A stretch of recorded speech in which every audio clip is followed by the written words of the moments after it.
सभी को नमस्कार। स्वागत है आपका इस चैनल पर जिसका नाम है स्नेह स्कूलिंग।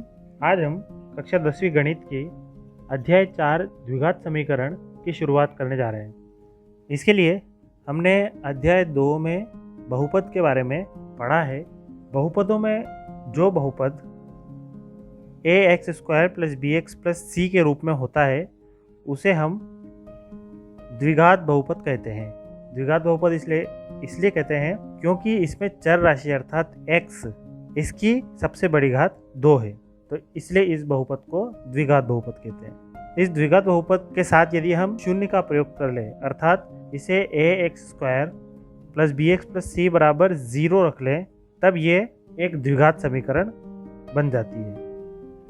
तो इस प्रकार से ये एक द्विघात समीकरण का मानक रूप है ax² + bx + c, जिसमें चर राशि x है और उस चर राशि x की सबसे बड़ी घात 2 है, इसलिए इसे द्विघात समीकरण बोला गया है। दूसरी बात, इसमें सभी पद घटते क्रम में है अर्थात यहाँ x की घात 2 है, फिर x की घात 1 है, उसके बाद अचर राशि आती है, इसलिए हम सभी द्विघात समीकरणों को इसी रूप में बनाएंगे। तो ये इसका मानक रूप हुआ। इसके बाद द्विघात समीकरण को हल करने की विधियां। द्विघात समीकरण को हल करने की 3 विधियां होती हैं। पहली विधि होगी गुणनखंड विधि, दूसरी विधि होगी पूर्ण वर्ग बनाकर, और तीसरी विधि होगी सूत्र विधि। तो इस प्रकार से द्विघात समीकरण को हल करने की 3 विधियां होती है, गुणनखंड विधि, पूर्ण वर्ग बनाकर और सूत्र विधि। तो इन्हीं बिंदुओं के साथ अब हम शुरुआत करते हैं प्रश्नावली 4.1 की। प्रश्नावली 4.1 का पहला प्रश्न है, जांच कीजिए कि क्या निम्न द्विघात समीकरण है। हमें 8 समीकरणें दी है और हमें ये जांच करनी है कि क्या ये द्विघात समीकरण है। तो हमने अभी द्विघात समीकरण का मानक रूप देखा है। वो मानक रूप होता है ax² + bx + c बराबर 0। यदि ये समीकरणें इस मानक रूप के अनुसार व्यवस्थित हो जाती है तो हम कहेंगे कि वह द्विघात समीकरण है, और यदि नहीं हो पाती है तो वह द्विघात समीकरण नहीं है। तो आइए इसकी पहली समीकरण देखते हैं।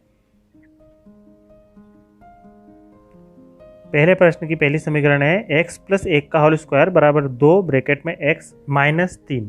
यहाँ x - 3 है। तो अब इसे हमें सरल करना है। सरल करने के लिए हम विभिन्न प्रकार के बीजगणितीय सूत्रों आदि प्रक्रियाओं का प्रयोग करते हैं। तो हमें यहाँ दिख रहा है, ये है x + 1 का होल स्क्वायर। ये एक बीजगणितीय सूत्र से इस ब्रैकेट को हम हल करेंगे जो होता है a + b का होल स्क्वायर। a + b का होल स्क्वायर बराबर होता है a² + 2ab + b²। तो यहाँ पर a के स्थान पर x है और b के स्थान पर 1 है। इसे उस सूत्र के आधार पर हम लिखेंगे तो यहाँ पर ये हो जाएगा a² अर्थात x का स्क्वायर + 2ab अर्थात 2 × x × 1, तो ये हो जाएगा 2x + b² b अर्थात 1 का स्क्वायर 1 ही होगा, बराबर 2 का इंटू इस ब्रैकेट में कर देंगे। 2 का इंटू x में होगा तो 2x और माइनस 2 × 6। अब हम इन दोनों पदों को बराबर के इस ओर ले आएंगे। बराबर के बाईं ओर तो जो लिखा हुआ है वो ऐसा ही लिखा रहेगा अर्थात x² + 2x + 1। यहाँ से प्लस 2x इधर आएगा तो माइनस का 2x हो जाएगा, और -6 इधर आएगा तो प्लस का 6 हो जाएगा। चिन्ह बदल जाएंगे, बराबर यहाँ 0 बचेगा। अब हम इस ओर को हल कर लेते हैं। तो अब यहाँ देख पा रहे हैं 2x प्लस का है और यहाँ 2x माइनस का है, तो ये दोनों आपस में कैंसिल हो जाएंगे। अब बचेगा यहाँ पर x² और दोनों चर राशियाँ 6 और 1 के आगे प्लस का साइन है, तो ये दोनों आपस में जुड़ जाएगी अर्थात 1 और 6 7 हो जाएंगे। तो ये हमें प्राप्त हो गया x² + 7 बराबर 0। अब क्या ये ax² + bx + c के रूप में है? यहाँ देखिए x² वाला पद तो है परंतु x वाला पद नहीं है, तो वो हम बना सकते हैं। अर्थात यदि x² हो परंतु अन्य 2 पद ना हो तब भी यह एक वर्ग समीकरण अर्थात द्विघात समीकरण ही कहलाएगी। परंतु यदि यह x² ही नहीं होता तो हम इसे द्विघात समीकरण नहीं कह सकते थे। इसे हम इस प्रकार से भी लिख सकते हैं x² + 0x + 7 बराबर 0। तो इस प्रकार से x² + 0x + 7 बराबर 0 एक द्विघात समीकरण है जो कि ax² + bx + c बराबर 0 के रूप में है। तो हम लिखेंगे कि यह समीकरण ax² + bx + c बराबर 0 के प्रकार का है। अतः यह समीकरण एक द्विघात समीकरण है। ये इसका उत्तर हो गया। अब हम देखते हैं दूसरी समीकरण। दूसरी समीकरण है एक्स स्क्वायर माइनस 2x बराबर -2 ब्रैकेट में 3 माइनस एक्स। तो इसे भी हम सरल करेंगे। यहाँ एक्स स्क्वायर माइनस 2 ऐसे ही रहेगा, बराबर इस -2 का इंटू इस 3 माइनस एक्स वाले ब्रैकेट में होगा। तो बारी बारी से हम इसका इंटू करेंगे। -2 का इंटू पहले 3 में होगा तो ये हो जाएगा -6, फिर -2 का इंटू माइनस एक्स में होगा तो माइनस और माइनस का गुणा होगा तो प्लस हो जाएगा, और 2 का इंटू एक्स में होगा तो 2x। इसके बाद फिर से हम इस दाएं पक्ष को अर्थात -6 और प्लस 2x को बराबर के बाईं ओर ले आएंगे। यहाँ पर तो एक्स स्क्वायर माइनस 2x लिखा हुआ है, -6 इधर आके +6 हो जाएगा और प्लस 2x इधर आके माइनस का 2x हो जाएगा, और बराबर में यहाँ बच जाएगा 0। अब यहाँ देखिए, यहाँ एक्स स्क्वायर तो और कहीं है नहीं तो ये एक्स स्क्वायर ऐसे ही रहेगा। यहाँ देखिए एक्स वाले दो पद हैं, -2x और यहाँ पर भी -2x, तो माइनस और माइनस आपस में जुड़ जाएंगे और चिन्ह माइनस का ही आता है। -2x और -2x हो जाएगा माइनस का 4x और प्लस 6 बराबर 0। इस प्रकार से अब ये आगे हल नहीं हो पा रहा है और यह x square plus b x plus c बराबर 0 के रूप का समीकरण बन चुका है। अर्थात यहाँ ए के स्थान पर 1 है, बी के स्थान पर -4 है और सी के स्थान पर 6 है। अतः यह x square plus b x plus c के रूप का समीकरण है, इसलिए यह भी एक द्विघात समीकरण है। तो हम लिखेंगे यह समीकरण x square plus b x plus c बराबर 0 के प्रकार का है, अतः यह समीकरण एक द्विघात समीकरण है। इसके बाद हम देखते हैं तीसरी समीकरण। तीसरी समीकरण है x माइनस 2 एक्स प्लस 1 बराबर x माइनस 1 एक्स प्लस 3। इसे भी सरल करेंगे तो यहाँ देखिए दोनों पक्षों में दो अलग अलग गुणनखंड किए हुए हैं। सबसे पहले हम इनका आपस में गुणा करेंगे। बाएं पक्ष में देखते हैं तो x माइनस 2 का इंटू एक्स प्लस 1 में करना है। इसके लिए हम पहले x का इंटू एक्स प्लस 1 में करेंगे और फिर -2 का इंटू एक्स प्लस 1 में करेंगे। तो x का इंटू एक्स में करेंगे तो हमें प्राप्त होगा x की घात 2, फिर x का इंटू प्लस 1 में करेंगे तो हमें प्राप्त होगा प्लस x का इंटू हो गया। अब -2 का इंटू एक्स में करेंगे तो हमें प्राप्त होगा -2x और -2 का इंटू 1 में करेंगे तो हमें प्राप्त होगा -2 बराबर। यहाँ पर भी इसी प्रकार से पहले x का इंटू इन दोनों में और फिर -1 का इंटू इन दोनों में। x का इंटू एक्स में किया तो हमें प्राप्त होगा x की घात 2, x का इंटू प्लस 3 में किया तो हमें प्राप्त होगा प्लस 3x, -1 का इंटू एक्स में किया तो हमें प्राप्त होगा -x और -1 का इंटू प्लस 3 में करेंगे तो हमें प्राप्त होगा -3। इसके बाद हमें यहाँ दिख रहा है यहाँ x की घात 2 वाला एक ही पद है परंतु x वाले 2 पद है और यहाँ पर भी x वाले 2 पद है। एक स्टेप और बढ़ाएंगे और इन्हें जोड़ेंगे या घटाएंगे तो यहाँ x की घात 2 तो ऐसी रहेगा, 2x माइनस का है और x प्लस का है, तो एक पद माइनस का और एक पद प्लस का है तो ये घटेगा और बड़ी संख्या वाला चिन्ह इसके साथ लगेगा। बड़ी संख्या -2x है, बड़ी संख्या यहाँ पे 2x है, उसके आगे माइनस का साइन है तो माइनस में आएगा और 2x में से 1x घट जाएगा तो हमें प्राप्त होगा 1x -2 बराबर। यहाँ पर भी इसी प्रकार से हल करेंगे। एक्स स्क्वायर यहाँ 3x प्लस का है और x माइनस का है तो यहाँ पर भी घटेगा और बड़ी संख्या 3x है, उसके आगे प्लस का चिन्ह है तो प्लस आएगा और 3x में से 1x घटाएंगे तो हमें 2x प्राप्त होगा -3।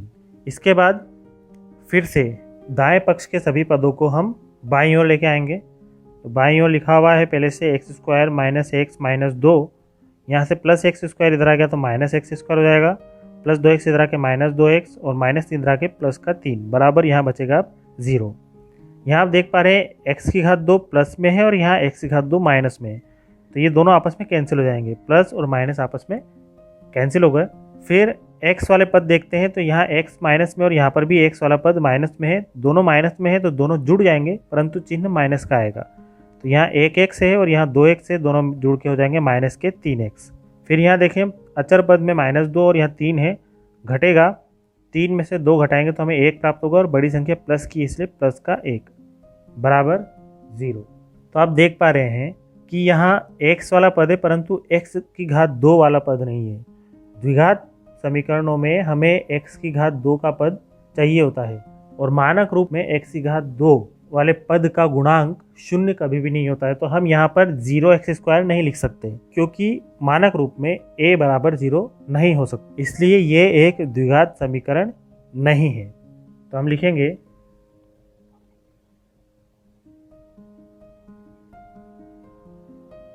यह समीकरण x square plus b x plus c बराबर 0 के प्रकार का नहीं है, अतः यह समीकरण एक द्विघात समीकरण नहीं है। इस प्रकार से अब चौथी समीकरण देखते हैं हम।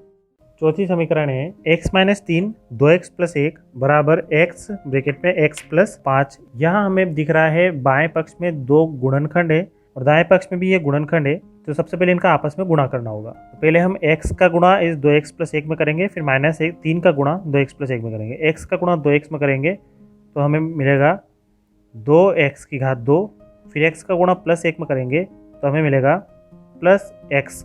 माइनस 3 का इंटू अब 2x में करेंगे तो माइनस और प्लस माइनस हो जाएगा, 3 दूना 6x हमें प्राप्त होगा, और माइनस 3 का इंटू 1 में करेंगे तो हमें प्राप्त होगा -3 बराबर। यहाँ पर भी इसी प्रकार से गुणा करेंगे, x का इंटू x में करेंगे तो हमें प्राप्त होगा x की घात 2 प्लस x का इंटू 5 में करेंगे तो हमें प्राप्त होगा 5x। अब आप यहाँ देख पा रहे हैं यहाँ पर बाईं ओर दो पद x के हैं, पहले हम इन्हें हल करते हैं। तो यहाँ है 2x की घात 2, यहाँ प्लस x है और यहाँ पर 6x माइनस के साथ में, तो एक माइनस का है और एक प्लस का है इसलिए घटेगा, और बड़ी संख्या का जो चिन्ह है वह इसके साथ में लगेगा, अर्थात 6x के आगे माइनस है तो माइनस में उत्तर आएगा। 6x में से 1x घटाएंगे तो 5x हमें प्राप्त होगा, तो -5x हमें प्राप्त हुआ, और -3 यहाँ चल रहा है बराबर x की घात 2 प्लस 5x। फिर से हम दाएं पक्ष के इन दोनों पदों को बाईं ओर लाएंगे, तो यहाँ हमें लिखा हुआ है 2x की घात 2 माइनस 5x माइनस 3, x की घात 2 इधर आएगा तो माइनस x की घात 2 हो जाएगा, और प्लस 5x इधर आएगा तो माइनस का 5x हो जाएगा बराबर 0 इधर शेष बचेगा।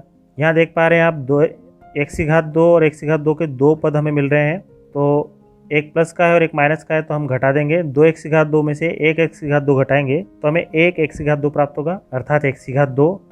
तो ये x की घात 2 वाला पद हल हो गया। अब x वाले पद को देखें हम, तो हमें दिख रहा है 5x और 5x दोनों के आगे माइनस का साइन है। माइनस का साइन है तो दोनों जुड़ेंगे परंतु चिन्ह माइनस का ही आएगा, इसलिए ये हो जाएगा माइनस का 10x। और अब अचर राशि केवल -3 है तो -3 लिख देंगे बराबर 0। अब आप देखिए ये इसके आगे हल नहीं हो पाएगा, तो ये समीकरण ax की घात 2 प्लस bx प्लस c के रूप का समीकरण हमें दिख रहा है। यहाँ a के स्थान पर 1 है, b के स्थान पर -10 है और c के स्थान पर -3 है, इसलिए यह एक द्विघात समीकरण है। तो हम लिखेंगे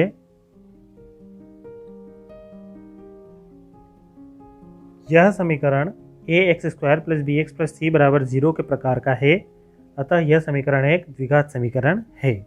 अब हम देखते हैं पांचवी समीकरण। पांचवा समीकरण है 2x माइनस 1 ब्रैकेट में x माइनस 3 बराबर x प्लस 5 और x माइनस 1। इधर भी हम देखें तो बायां पक्ष और दायां पक्ष दोनों में ही गुणनखंड दे रखे हमें 2 2। तो सबसे पहले हम इन गुणनखंडों को हल करेंगे, या हम 2x का इंटू पहले x माइनस 3 में करेंगे और फिर -1 का इंटू x माइनस 3 में करेंगे। तो 2x का इंटू x में करा तो हमें प्राप्त होगा 2x की घात 2, फिर 2x का इंटू -3 में करा तो हमें प्राप्त होगा 2 तिया 6x। इसी प्रकार से -1 का इंटू x में करेंगे तो हमें प्राप्त होगा -x, और -1 का इंटू -3 में करेंगे तो माइनस और माइनस प्लस 1 तिया 3 हमें प्राप्त होगा बराबर। यहाँ पर भी हम पहले x का इंटू x माइनस 1 में करेंगे और फिर 5 का इंटू x माइनस 1 में करेंगे। तो x का इंटू x में करा तो हमें प्राप्त होगा x की घात 2, फिर x का इंटू -1 में करा तो हमें प्राप्त होगा -x, फिर +5 का इंटू x में करेगा तो हमें प्राप्त होगा +5x, और +5 का इंटू -1 में करेंगे तो हमें प्राप्त होगा -5। इस प्रकार से हमने इन गुणनखंडों को हल किया। अब आप देख पा रहे हैं कि इस पद में x के दो अलग अलग मान हैं, यहाँ पर भी x के अलग अलग दो पद हैं। तो पहले हम इन्हें हल करेंगे अगली स्टेप में। 2x की घात 2 ऐसी रहेगा, यहाँ 6x माइनस का है और यहाँ x भी माइनस का है, दोनों माइनस के हैं इसलिए चिन्ह तो माइनस के आएगा परंतु दोनों जुड़ जाएंगे और 6x और 1x हो जाएगा 7x प्लस 3 ऐसी रहेगा बराबर। यहाँ पर भी x की घात 2 है, यहाँ x माइनस का है और यहाँ पे 5x प्लस का है। एक प्लस का साइन है और एक माइनस का साइन है तो ये घटेंगे, बड़ी संख्या प्लस की इसलिए प्लस का साइन आएगा। 5x में से 1x घटाएंगे तो हमें प्राप्त होगा 4x, तो हमें प्राप्त होगा +4x और -5। इस प्रकार से अब हम इसे आगे हल करने के लिए इस दाएं पक्ष के पदों को बाईं ओर लेके आएंगे। तो यहाँ पर जो पद हैं 2x square minus 7x plus 3 ये ऐसे रहेंगे। यहाँ से +x स्क्वायर इधर आएगा तो माइनस का x स्क्वायर हो जाएगा, यहाँ से +4x इधर आएगा तो -4x हो जाएगा, और -5 इधर आके +5 हो जाएगा, बराबर में यहाँ बचेगा 0। अब यहाँ के पदों को हम हल करते हैं। तो यहाँ देखिए x² 2 बार है, इस x² के आगे +2 है और इस x² के आगे -1 है। तो प्लस माइनस घटेंगे, 2x² में से 1x² घटाएंगे तो हमें प्राप्त होगा 1x²। फिर x वाले पद देखें तो यहाँ पर -7x है और यहाँ पे -4x है। दोनों के आगे माइनस का साइन है तो दोनों जुड़ेंगे लेकिन चिन्ह माइनस का आएगा। 7x और 4x हो जाएंगे आपस में 11x। और अचर राशियों को देखें तो यहाँ +3 है और यहाँ +5 है, दोनों आपस में जुड़ जाएंगे तो क्योंकि दोनों के आगे प्लस का साइन है तो ये हो जाएगा +8 बराबर 0। इससे आगे हल नहीं हो सकता। और हमें ये दिख रहा है कि ये समीकरण भी मानक रूप में है, अर्थात x² फिर x और अचर राशि। यहाँ x² का गुणांक 1 है, x का गुणांक -11 है और अचर राशि 8 है। अतः यह ax² + bx + c बराबर 0 के रूप में है। यह भी एक द्विघात समीकरण है। तो हम लिखेंगे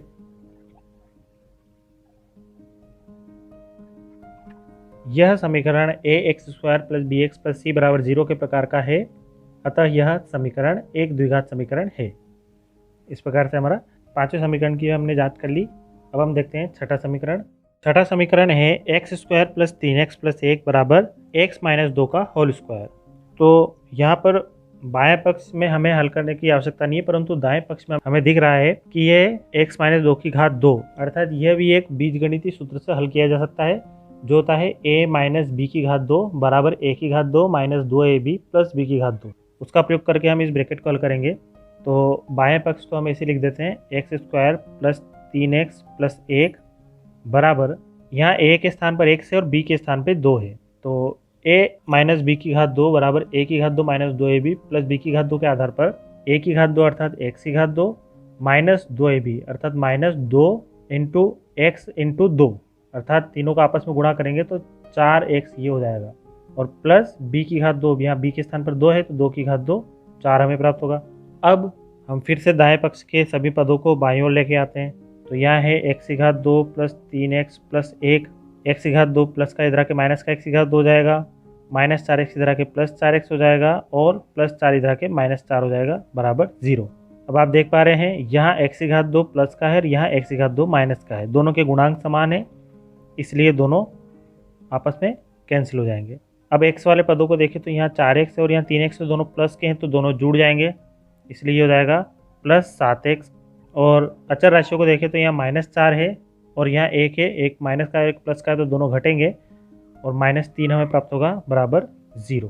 इस समीकरण को आप देखें तो यहाँ पर x जो चर राशि है उसकी सबसे बड़ी घात 1 है, 1 है, अर्थात ये एक द्विघात समीकरण नहीं है। द्विघात समीकरण में हमें x की घात 2 चाहिए होती है और उस x की घात 2 का गुणांक कभी भी 0 नहीं हो सकता है, अतः यह समीकरण एक द्विघात समीकरण नहीं है। तो हम लिखेंगे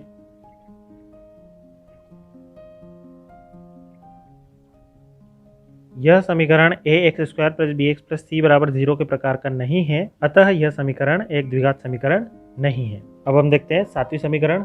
सातवीं समीकरण है x + 2 और पूरे ब्रैकेट की घात 3 बराबर 2x ब्रैकेट में x² - 1। यहाँ देखें तो यहाँ बाएं पक्ष में x + 2 की घात 3 है, जो कि बीज गणितीय सूत्र a + b की घात 3 से हल किया जा सकता है, और दाएं पक्ष में हम इनका आपस में गुणा करके इसे हल करेंगे। तो सबसे पहले हम बाएं पक्ष की बात करें तो a + b की घात 3 का जो सूत्र होता है वो होता है a की घात 3 + 3a² b + 3ab² + b की घात 3। तो इस सूत्र का प्रयोग करके हम इस ब्रैकेट को हल करेंगे। यहाँ पर a के स्थान पर x और b के स्थान पर 2 है। तो सबसे पहले a की घात 3 अर्थात x की घात 3 प्लस 3a² b, 3 तो रहेगा, a² अर्थात x का स्क्वायर और इंटू b के स्थान पर 2, तो 3 दूना 6x² यह हमें प्राप्त हो जाएगा, प्लस 3ab², 3 रहेगा a के स्थान पर x है और b² अर्थात 2 का स्क्वायर 4 हो जाएगा, 4 का इंटू 3 में करेंगे तो 4 तिया 12x और प्लस b की घात 3, b के स्थान पर 2 है, इसकी घात 3 अर्थात 2 की घात 3 हो जाएगा 8 बराबर। इस ब्रैकेट को हमने सूत्र से हल कर लिया है बराबर। अब हम 2x का इंटू इस ब्रैकेट में करेंगे तो 2x का इंटू पहले x की घात 2 में करा तो हमें प्राप्त होगा 2x की घात 3, गुणे में घात से जुड़ जाती है, माइनस 2x का इंटू 1 में करेंगे तो हमें प्राप्त होगा 2x। फिर से दाएं पक्ष के दोनों पदों को हम बाईं ओर ले आएंगे तो यहाँ लिखा हुआ है x की घात 3 प्लस 6x की घात 2 प्लस 12x प्लस 8। यहाँ से प्लस 2x की घात 3 इधर आएगा तो माइनस का 2x की घात 3 हो जाएगा, और माइनस 2x इधर आएगा तो प्लस का 2x हो जाएगा, बराबर यहाँ बचेगा 0। अब हम यहाँ समान घातों वाले पद देखते हैं। तो यहाँ देखिए x की घात 3 के आगे 1 है और यहाँ पर x की घात 3 के आगे -2 है, तो ये दोनों आपस में घटेंगे और बड़ी संख्या वाला पद ये है जिसके आगे माइनस का साइन है, तो हमें माइनस में ही प्राप्त होगा। 2x की घात 3 में से 1x की घात 3 घटाएंगे तो हमें प्राप्त होगा x की घात 3। बड़ी संख्या माइनस की थी इसलिए माइनस का साइन। इसके बाद हम देखते हैं x की घात 2 वाले पद। तो यहाँ पर x की घात 2 वाले पद केवल एक ही है, वो है 6x की घात 2, तो प्लस 6x की घात 2। फिर हम देखते हैं x वाले पद। तो x वाले पद यहाँ है 12x और 2x, दोनों के आगे प्लस है तो दोनों जुड़ जाएंगे और ये हो जाएगा प्लस 14x। और अब देखते हैं अचर राशि यहाँ पर केवल 8 है, तो प्लस 8 बराबर 0। अब देखिए सभी चर राशियों की जो घातें हैं वो अलग अलग है और घटते क्रम में है, इसलिए यह अब आगे हल नहीं हो सकता है। इसे भी अब आप देख पा रहे हैं कि यहाँ पर द्विघात समीकरण जो होती है उसका मानक रूप होता है ax² plus bx plus c बराबर 0, अर्थात x की सबसे बड़ी घात केवल 2 होनी चाहिए, परंतु यहाँ पर x की सबसे बड़ी घात 3 है, इसलिए हम बोलेंगे कि यह उस मानक रूप के प्रकार का नहीं है, इसलिए यह एक द्विघात समीकरण नहीं है। तो हम लिखेंगे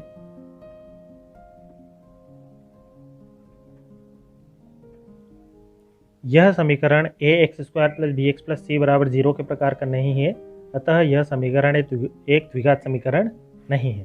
अब हम देखते हैं आठवां समीकरण है x की घात 3 माइनस 4x की घात 2 माइनस x प्लस 1 बराबर ब्रैकेट में x माइनस 2 और इसकी घात 3। यहाँ आप देखिए इसका बायां पक्ष पूरी तरह से हल है, अर्थात सभी अलग अलग घातों वाले पद हैं, परंतु दायां पक्ष एक ब्रैकेट की घात 3 है जिसे हम बीजगणितीय सूत्र से हल करेंगे। तो बायां पक्ष तो हम ऐसे ही रहने देंगे और दाएं पक्ष में हम सूत्र लगाएंगे। सबसे पहले हम बायां पक्ष लिख लेते हैं x की घात 3 माइनस 4x की घात 2 माइनस x प्लस 1 बराबर, यहाँ ब्रैकेट में है x माइनस 2 की घात 3, अर्थात ये a माइनस b की घात 3 का सूत्र बनेगा, जो कि होता है a की घात 3 माइनस 3a की घात 2b प्लस 3a b की घात 2 माइनस b की घात 3। यहाँ पर a के स्थान पर x है और b के स्थान पर 2 है, उस सूत्र का प्रयोग करेंगे तो a की घात 3 अर्थात x की घात 3 माइनस 3a की घात 2b माइनस 3 इंटू x की घात 2 इंटू 2, इनका आपस में गुणा करेंगे तो 3 दूना 6x की घात 2 हो जाएगा, प्लस 3ab की घात 2, तो 3 इंटू x इंटू b की घात 2 अर्थात 2 की घात 2 4, तो 4 का इंटू 3 में करेंगे तो 4 3 12x हमें प्राप्त होगा, और लास्ट में माइनस b की घात 3 अर्थात 2 की घात 3 होगा 8। तो ये उस बीजगणितीय सूत्र के आधार पर हमने हल कर लिया। अब हम इस दाएं पक्ष को भी बाईं ओर ले आते हैं। यहाँ लिखा हुआ है x की घात 3 माइनस 4x की घात 2 माइनस x प्लस 1। इन सभी पदों को बराबर के इधर लाएंगे तो इनके चिन्ह बदल जाएंगे। x की घात 3 इधर आके हो जाएगा माइनस x की घात 3 माइनस 6x की घात 2 इधर आके प्लस 6x की घात 2 प्लस 12x इधर आके माइनस 12x और माइनस 8 इधर आके प्लस 8 बराबर यहाँ बचेगा अब 0। अब हम इस स्टेप में सभी समान घातों वाले पदों को हल करेंगे। तो यहाँ देखिए x की घात 3 प्लस का है, यहाँ x की घात 3 माइनस का है, दोनों के गुणांक समान है इसलिए ये दोनों आपस में कैंसिल हो जाएंगे। इसके बाद हम घात 3 के बाद घात 2 वाले पद को देखते हैं। तो यहाँ 4x की घात 2 माइनस का है और यहाँ 6x की घात 2 प्लस का है, तो दोनों घटेंगे, बड़ी संख्या प्लस की इसलिए उत्तर प्लस में आएगा। 6x की घात 2 में से 4x की घात 2 को घटाएंगे तो हमें प्राप्त होगा 2x की घात 2। x की घात 2 वाले पद के बाद अब हम देखते हैं x वाले पद। यहाँ x वाले पद में यहाँ माइनस x है और यहाँ पर माइनस 12x है, दोनों के आगे माइनस का साइन है इसलिए चिन्ह माइनस का आएगा और दोनों आपस में जुड़ जाएंगे, तो 1x और माइनस 12x हो जाएगा माइनस 13x। और अब देखते हैं हम अचर राशि। तो अचर राशि यहाँ 1 है और 8 है, 1 और 8 आपस में जुड़ जाएंगे तो हमें प्राप्त होगा प्लस 9 बराबर 0। अब आप देखिए इसके आगे ये हल नहीं हो पाएगा, इसलिए हम यहीं से जांच करते हैं। तो आप देख पा रहे हैं कि ये अपने मानक रूप में है, अर्थात ax की घात 2 प्लस bx प्लस c बराबर 0 के रूप में है, इसलिए यह एक द्विघात समीकरण है। तो हम लिखेंगे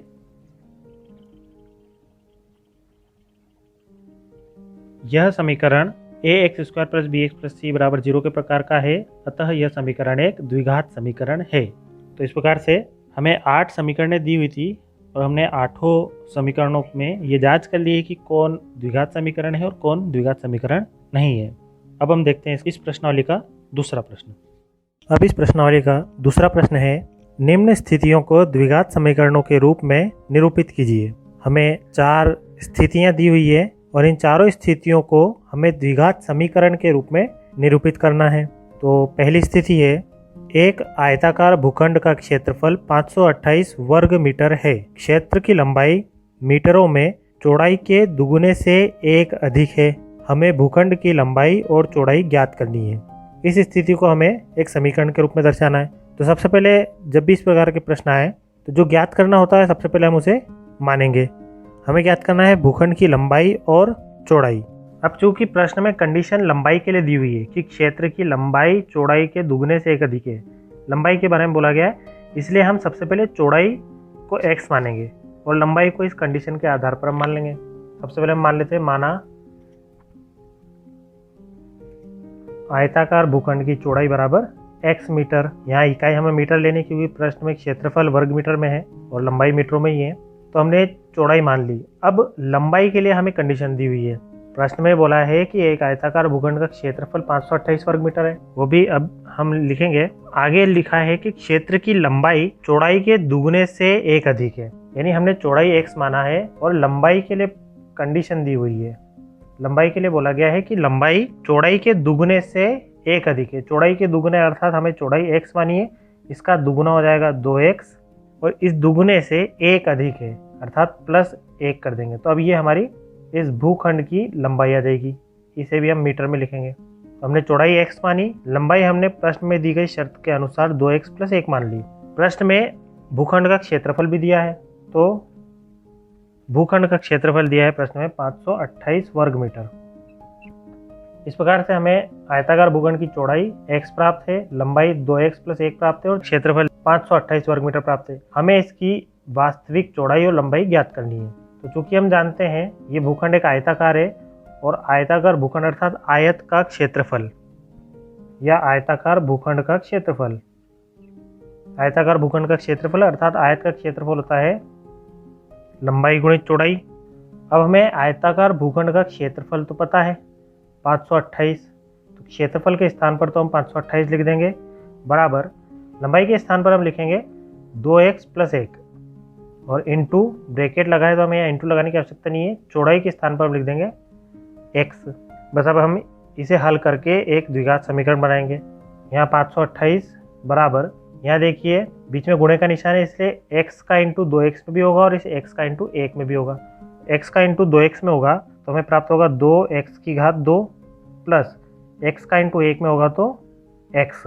अब हम या तो बाएं पक्ष को दाईं ओर भेजें या दाएं पक्ष को बाईं ओर भेजे थे, तो हम यहाँ ऐसा करेंगे कि हम ये बाएं पक्ष को दाईं ओर भेजेंगे अर्थात 528 को हम बराबर के उस ओर भेजेंगे। तो यहाँ तो 0 रह जाएगा, बराबर यहाँ लिखा है 2x² प्लस x, ये ऐसे कैसे लिखेंगे, 528 प्लस साइन का है, बराबर के इधर आएगा तो ये 528 माइनस का हो जाएगा।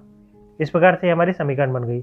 इस पक्ष को इस ओर और 0 को उस ओर लिख देते हैं, तो ये हो जाएगा 2x² प्लस x माइनस 528 बराबर 0। चूँकि यहाँ पर हमने दोनों ही पक्षों को बराबर के दूसरी ओर ले गए हैं, इसलिए इनके चिन्ह में परिवर्तन नहीं आएगा। इसलिए ये 2x² प्लस x माइनस 528 इधर आके 2x² प्लस x माइनस 528 ही रहा और 0 को हमने इस ओर लिख दिया। ये हमारी वर्ग समीकरण हमें प्राप्त हो गई, अर्थात दी हुई स्थिति को हमने समीकरण का रूप दे दिया। तो इस प्रकार से ये पहली स्थिति हुई। अब हम देखते हैं इस प्रश्न की दूसरी स्थिति।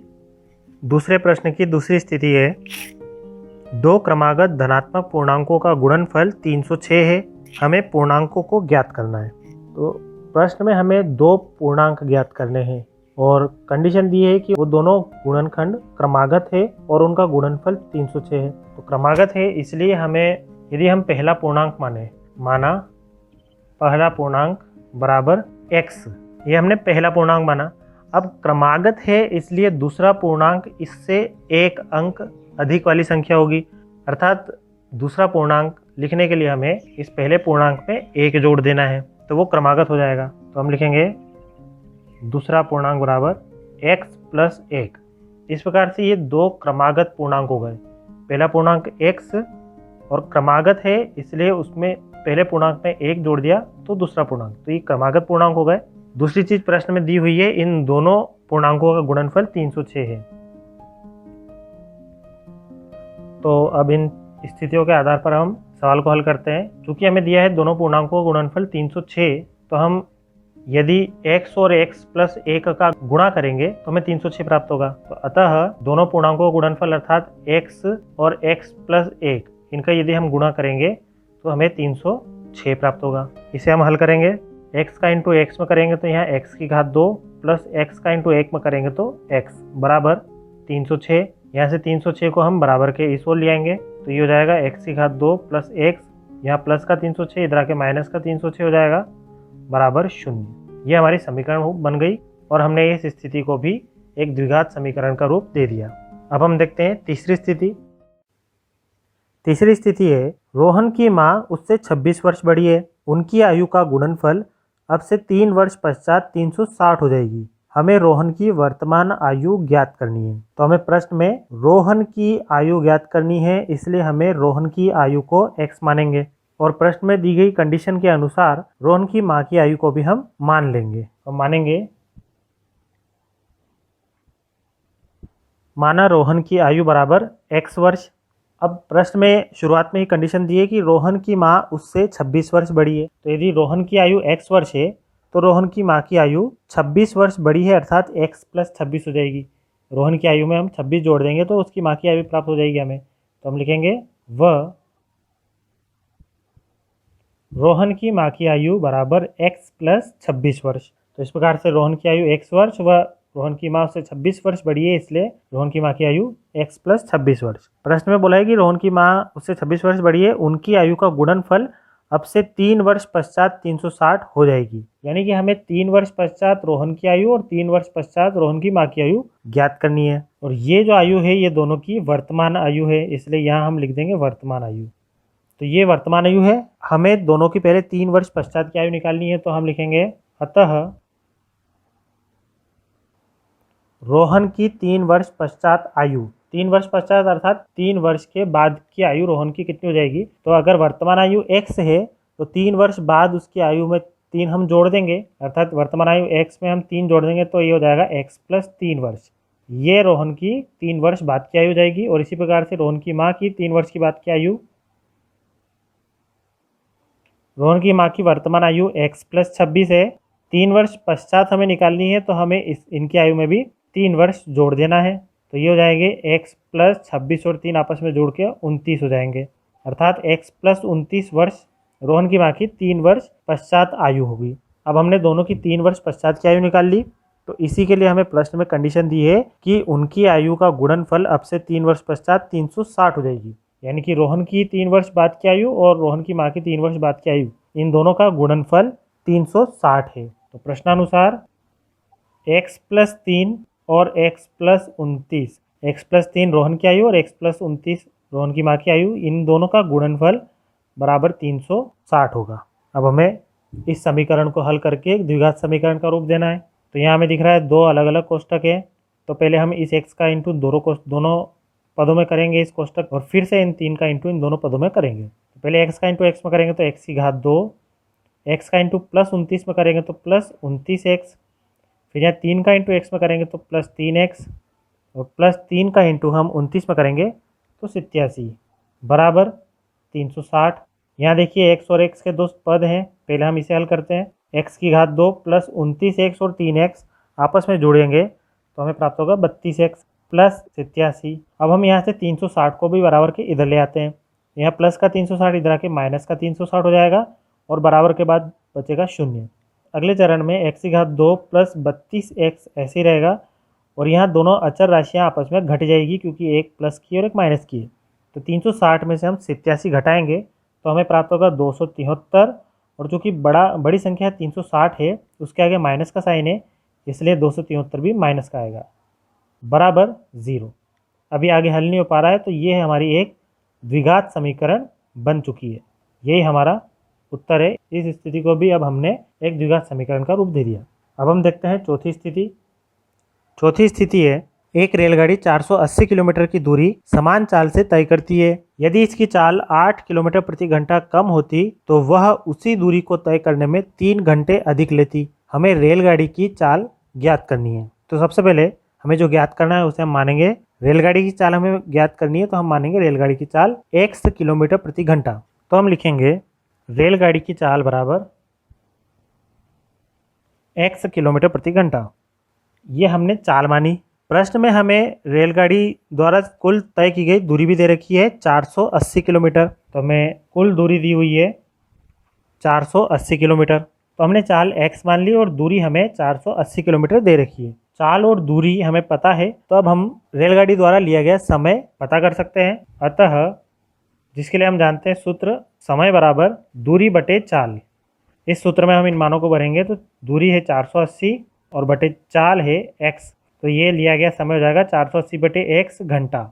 इस प्रकार से यदि रेलगाड़ी x किलोमीटर प्रति घंटे की चाल से 480 किलोमीटर की दूरी तय करती है तो उसे 480 बटे x घंटे का समय लगेगा। प्रश्न में कंडीशन दी है कि यदि इसकी चाल 8 किलोमीटर प्रति घंटा कम होती तो वह उसी दूरी को तय करने में 3 घंटे अधिक लेती। यहाँ हमने चाल x मानी है। अब हमें प्रश्न में दी गई कंडीशन के अनुसार इसकी चाल को 8 किलोमीटर प्रति घंटा कम बताना है। तो हम लिखेंगे कि यदि इसकी चाल 8 किलोमीटर प्रति घंटा कम होती, अर्थात चाल को यदि 8 किलोमीटर प्रति घंटा कम कर दे तब इसके द्वारा लिया गया समय क्या होगा। तो सूत्र यही लगेगा, दूरी तो 480 ही रहेगी परंतु चाल को हमने 8 किलोमीटर प्रति घंटा कम कर दिया। अर्थात पहले चाल x थी, अब इसे 8 किलोमीटर प्रति घंटा कम कर दें अर्थात x माइनस 8 घंटे।